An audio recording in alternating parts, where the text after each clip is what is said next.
ಜಗಳೂರು ತಾಲೂಕಿಗೆ ಗ್ರಾಮೀಣ ಪ್ರದೇಶಗಳಿಗೆ ಕೆಎಸ್ಆರ್ಟಿಸಿ ಬಸ್ ಸೌಲಭ್ಯ ಹಾಗೂ ಬಸ್ ಡಿಪೋ ನಿರ್ಮಾಣಕ್ಕೆ ಒತ್ತಾಯಿಸಿ ಇದೇ ಡಿಸೆಂಬರ್ 16ರಂದು ಜಗಳೂರು ಪಟ್ಟಣದ ಪ್ರವಾಸಿ ಮಂದಿರದಿಂದ ದಾವಣಗೆರೆ ನಗರದ ಕೆಎಸ್ಆರ್ಟಿಸಿ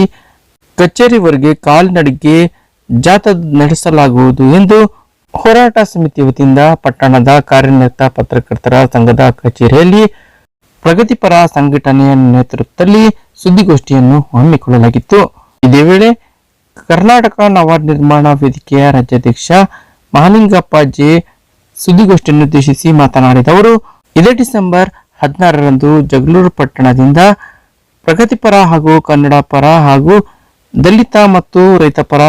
ಹಾಗೂ ವಿದ್ಯಾರ್ಥಿ ಪರ ಸಂಘಟನೆಗಳ ನೇತೃತ್ವದಲ್ಲಿ ತಾಲೂಕಿನ ಗ್ರಾಮೀಣ ಭಾಗದ ಜನರಿಗೆ ಬಸ್ ಸೌಲಭ್ಯ ಹಾಗೂ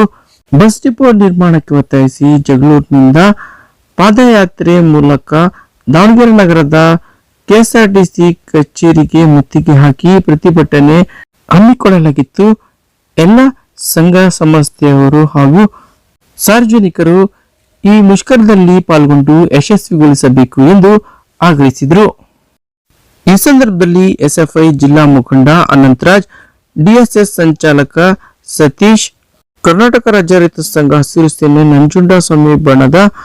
ಜಂಟಿ ಕಾರ್ಯದರ್ಶಿ ಕುಮಾರ್, ಕರುನಾಡ ರಕ್ಷಣಾ ಪಡೆಯ ಅಧ್ಯಕ್ಷೆ ಎಸ್ಆರ್ ಇಂದ್ರ, ಯುವ ಕರ್ನಾಟಕ ವೇದಿಕೆ ಉಪಾಧ್ಯಕ್ಷ ನಾಗರಾಜ್ ಮರೇನಹಳ್ಳಿ, ಪ್ರಗತಿಪರ ಮುಖಂಡರಾದ ಸತ್ಯಮೂರ್ತಿ, ಗ್ಯಾಸ್ ಓಬಣ್ಣ, ಕರಿಬಸಪ್ಪ, ಹನುಮಂತಪ್ಪ ಸೇರಿದಂತೆ ಮತ್ತಿತರರಿದ್ದರು.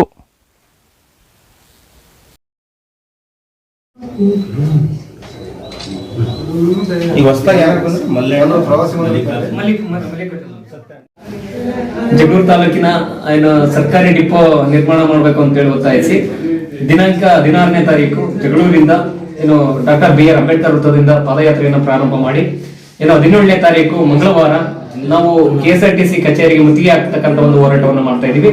ಈ ಹೋರಾಟದ ಉದ್ದೇಶ ಹಲವು ಬಾರಿ ಹೋರಾಟ ಮಾಡಿದ್ರು ಕೂಡ ಕೆಎಸ್ಆರ್ಟಿಸಿ ಇಲಾಖೆ ಯಾವುದೇ ರೀತಿಯಾದಂತಹ ಕ್ರಮ ಕೈಗೊಳ್ಳದೆ ಜಗಳೂರು ತಾಲೂಕಿನಲ್ಲಿ ಮಲತಾಯಿ ಧೋರಣೆಯನ್ನು ಮಾಡ್ತಕ್ಕಂತಹ ಜಗಳೂರು ತಾಲೂಕಿನ ಆಡಳಿತ ವ್ಯವಸ್ಥೆಗೆ ನಾವು ವಿರೋಧ ಮಾಡಿ